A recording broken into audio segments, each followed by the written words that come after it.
Sabboonummaan dantaa Oromoo ni daangessaa? Barreeffamaa Jawaar Mohaammed mata duree kana jalatti barreessee akka ittaanuttan dhiyeessa. Falmiin dhimma sabboonummaa Oromoo ni xiqqeessa jedhuu mo'amnaan gara ni daangessaatti ce'amee jira. Kunis sabboonummaan uummata keenya sadarkaa Oromiyaa bira darbee akka Itoophiyaaf akka Afrikaatti akka hin yaanne daangessaa qabxii jedhutti ka'aa jira. Kunis yaada hanqina hubannoo tiyoorii fi seenaa sabboonummaa biyyootaa fi uummata garaagaraa keessatti calaqqisiisee qabaachuu dhabuurraa dhufa. Akkuma tibbana jechaa turre sabboonummaan yaadaa fi miira eenyummaa aadaa seenaa fi rakkoo waloo qabu tokko waliin sochoosuun dantaa siyaas-dinagdee fi aadaa ofiitiin galma ga'innaan ideology for mobilization of a collective. Haaluma kanaan sabboonummaan sadarkaa sadiitti saba takkaahuu biyya tokko fayyaduu danda'a. Kan duraa uummanni aadaa, afaan, eenyummaa fi dinagdeedhaan cunqurfamee roorroo san jalaa ba'uuf itti fayyadamuu danda'a yookiis immoo resistance nationalism. Kanaan sabboonummaan hiree murteeffannaa yookiis self determination jechuu ni dandeenya. Amala sabboonummaa kana bal'inaan waan mari'achaa turreef hedduu jechuun hin barbaachisu.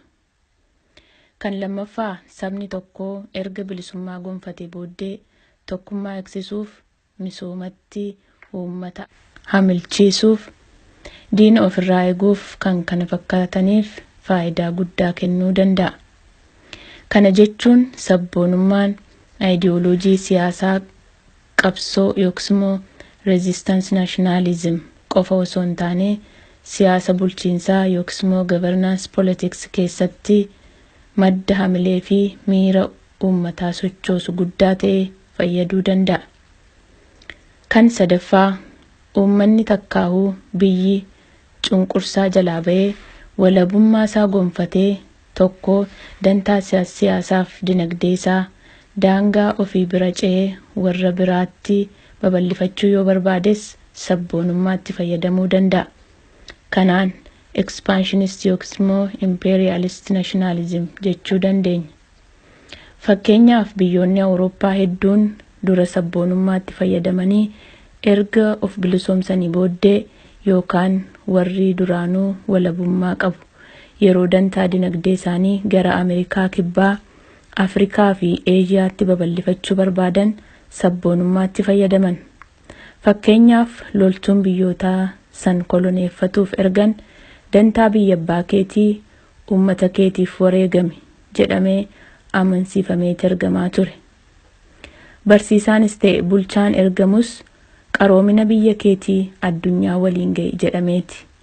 Kan yookiis immoo civilizing mission. Numa birattuu loltuun Tigree sabboonummaan guutamee biyya isaa erga bilisoomsee booda Oromiyaa dhufee kan du'aa tureefis dantaa saba kiyyaan eegsisa jedheetuma beekaa. Biyyoota lixaatti imperializimiin waraana faashinii darbe kana aadaa yookiis cultural imperialism yeroo bakka bu'ees ideoloojiin isuma ammas sabboonummaadhuma. BBC'n sabboonummaa Britain of Hollywood kan Ameerikaa. Fakkeenyaaf BBC World kan sabboonummaa biyyootaaf saba biraa qeeqaa oolu waluma cinatti aadaa, seenaa, qaroomina aadaa isaanii akkasumas jabina waraana isaanii faarsaa oolu. Hollywood ammoo olaantummaa Ameerikaa addunyaa irratti ijaare. Addunyaa irratti aadaan Ameerikaa sammuu dargaggoota addunyaa akka koloneeffatu dandeessise. Bu'uurri BBC ta'ee Hollywood sabboonummaa biyyoota isaaniiti. Qabxii ani kaasuu barbaade warri amma Oromoon bilisoomtee Itoophiyaa bulchuutu nuu malaa jedhaniifis sabboonummaan Oromoo faayidaa malee miidhaa hin qabu. Inumaatuu uummata isaanii core constituency yeroo sabboonummaadhaan cimsan of duuba hiriirsan malee Itoophiyaa guddittii aangoo sabatiinsa yookiin immoo sustainable qabu dhuunfatanii turuu hin danda'amu. Sirna federaalaa keessatti Oromiyaan haqa ishiin maltu akka argattu yoo kan feenu ta'es uummata Oromoon tokkummaa isaa cimsatee qabaachuun dirqama. Sabboonummaa cimaa malee tokkummaa jabaan hin jiraatu. Warri sadarkaa gaanfa Afrikaa takkaa'u ardii san guutuutti Oromoo ol baasuu hawwaniifis sabboonummaan humna ta'aaf. Dantaa dinagdee saba keenyaa daangaa biyyattiitii alatti dagaagsuuf sabboonummaan bu'uura milkaa'inaati. Kana yeroo jedhu sabboonummaan itti biyya bilisoomsanii sirna siyaasaaf dinagdee gaarii utubanii san booda dantaa itti babal'ifatan akka itti dhiyeeffamu tokko jechuu miti. Hamma tokko jijjiiruu yookiis modify gochuu barbaachisa. Jijjiiramni godhamu garuu sabboonummaa adeemsa qabsoo bilisummaa yookiis immoo resistance politics keessatti itti fayyadaman xiqqeessuuf busheessuun osoo hin taane himata yookiis narratiivii haaraa itti dabaluuni. Sabboonummaa gaafa qabsoo itti fayyadamnee busheessuu, faallessuu fi xiqqeessuun sabboonummaa bulchiinsaatiif dantaa babal'ifannaatiif fayyadamuu barbaannu bu'uura irraa ka'uu dhowwata. Kana jechuun har'a Oromiyaa dhuunfachuu bira darbee Itoophiyaa bulchuu qabna yoo jedhames sabboonummaan asiin nu geesse faallessuun humna nu buusee lama nu dhabsiisa. Oromiyaas Itoophiyaas. Akkuma biddeenni har'a tolchinu raacitiin isaa kaleessaatiin alatti tolee jedhee bukaa'ee yoo tolchinu ija hin baafne sabboonummaan Oromiyaa ittiin jaarree gannee Itoophiyaa mirgiif dantaan Oromoo keessatti eegamu jaaruun waan hin danda'amneedha. Wanni nama keenya akeekkachiisu barbaadu qeeqa sabboonummaa irratti hayyoonni fi hooggantoonni siyaasaa biyya keenyaa fi gama lixaa dhiyeessan yeroo mara dantaa isaanii tarkaanfachiisuuf kan akeekedha. Fakkeenyaaf yeroo tokko Itoophiyaa constitutional patriotism kan hayyichi beekamaan Jargan Habermas jedhamu barreessitu ta'ee yaanni jedhu qabsoo Oromoo keessaan biqilee ture.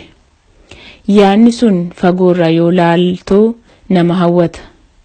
Yoo itti dhiyaatte hayyuun kun dantaa eenyu tarkaanfachiisuuf yaada san dhiyeesse miidiyaaleen lixaas maaliif dhiyeessan yoo jette gaafatte waa iddoo agarta. Hawaasa yookiis immoo constituency namni sun keessaa bahee fi fayyadamuu barbaadu beekuu qabna. Sadarkaan siyaasa hawaasaa isaa eessa geesse? Ammas tanuma qabsoo yookiis resistance keessa jirti moo gara bulchiisaaf babal'ifannaa ceeteetti? Waa'ee sabboonummaa orma biraa yoo qeequ kan saba ofii hoo maaliif irra darbe? Sabboonummaan saba isaatiif biyyi ijaartee misoomsitee uummata biraatiif akkamiin hamtuu jedhamte? Haaluma kanaan kaleessa pireezidaantiin Faransaay haasaa koongireesii Ameerikaatti godheen sabboonummaa hedduu balaaleffate. Dhugaan garuu yeroo sabboonummaa biyyoota biraa balaaleffatu kanatti biyyi isaa keessatti imaammata sabboonummaa Faransaay finiinsu dalaga. Fakkeenyaaf aadaa Faransaayitti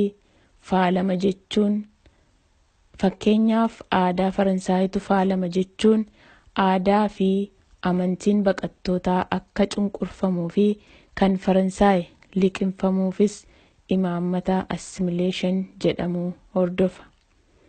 Hubadhaa, sabboonummaan gonkumaa rakkoo hin qabu jechuu miti. Sabboonummaan qabsoo bilisummaattis ta'ee bulchiinsaaf dantaa babal'ifannaa armaan olitti dhiyaatee yoo itti gaafatamummaadhaaf tarsiimoon hin masakamne miidhaa qabaata.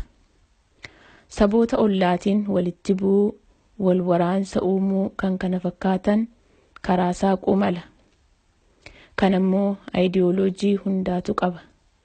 Fakkeenyaaf sooshaalizimiin walqixxummaa haqaa lammiilee biyya tokko jidduutti akka uumamu fayyada. Yoo bifa madaalawaan deemuu baate ammoo nama hunda walqixxeessuu dhiisee hunda isaa hiyyoomsa. Kaapitaalizimiin waldorgommii cimaa lammiilee fi kubbaaniyaalee jidduutti uumuudhaan dinagdee saffisiisaan guddisuuf, qaroomina teknooloojii saffisiisuuf shoora guddaa taphata. Heeraa fi seera gabaa bilisaatiin masakamee yookiis reguleet ta'ee deemuu baannaan garuu biyya gartuun muraasni duroomuudhaan quufanii haqqisan kan uummanni wayyaba hiyyummaa keessatti hafu godha. Kanaafuu sabboonummaan sirnaan itti fayyadamuu faayidaa isaa guddisaa badii fiduu malu hambisuun ni danda'ama. Sabboonummaan Oromoo ammoo hundeen isaa sirna gadaa kan bu'uurri finna nagaa fi walqixxummaa ta'e irraa waan dhufeef amaloota sabboonummaa badaa ta'an hin mul'isu. Fakkeenyaaf waggoota arfan qabsoon itti finiine kana keessatti silaa akka ololli diini oofuutii fi sodaa hayyootuma keenyaatiinuu Oromoon saboota biraan walitti bu'ee wal fixa ture. Amma waan qabatamaan agarree saboota biroo dhiisii sabni Tigree kan jeneraalonni isaanii nu fixaa jiranuu hin tuqamne. Lolli daangaatis yoo taate weerara jeneraalonni wayyaanee harka Abdiileetiin Oromiyaatti banan malee kan sabboonummaan Oromoo saba ollaa isaatiin walitti buuse miti. Sabboonummaan Oromoo amaloota yookiis immoo karaakteristiks hamaaf saaxilan badaa hin qabu. Akka hin uumamneef ammoo tarsiimoon masakamuudhaan dhorkuu malee sabboonummaa dimshaashaan busheessuutti deemuun fala miti. Dhumarratti obboleeyyan keenya kan gaaffiin Oromoo biyyuma Itoophiyaa sirreessuudhaan deebi'a jedhanii abdatan sabboonummaan Oromoo dagaaguun walabummaa Oromiyaatti geessa jedhanii akka sodaatan nan hubadha. Itoophiyaa Oromoof taatu jaaruuf jecha sabboonummaa Oromoo ukkaamsuu fi busheessuuf yaaluun walabummaa Oromiyaa yoo saffisaan dhalche malee hin hanqisu. Sabboonummaan malaan qabamee akka galaanaa lola'ee ooyiruu quubsa. Ukkaamsamnaan garuu bishaan sun kuurii cabsee dhoowuun karaa abbaan ooyiruu hin barbaannetti dhangala'uu qofa osoo hin taane ooyiruu dhiqee balleessuu mala. Kanaafuu fedhiima Itoophiyaa saba hundaaf wal qixa taate uumuuf qabnu argachuuf sabboonummaa tooftaan kunuunsuudhaan deemuutu wayya. Itoophiyaa har'a jaaruuf Oromummaas ta'ee sabboonummaa booddeessuun hin barbaachisu. Namni Oromoo Itoophiyaaf yaalu fala Oromoof Itoophiyummaa ittiin wal fudhachiisee deemuun uummachuun qaba malee sabboonummaa Oromoo tuquun ni kasaara. Namni Oromoo Itoophiyaaf yaalu fala Oromummaa fi Itoophiyummaa ittiin wal fudhachiisee deemuun uummachuu qaba malee sabboonummaa Oromoo tuquun ni kasaara. Yaa Oromoo, akkuma amma dura jedhe sabboonummaan ammatti gaaza qabsoo teenyaati. Gaafa bilisoomne ammoo xaa'oo misooma Oromiyaati. Kunuunfadhaa, guddifadhaa, tarsiimoon itti fayyadamaa. Kan barreesse Jawaar Mohaammed, kan dubbisee Lattuu Bishaan. Sabboonummaan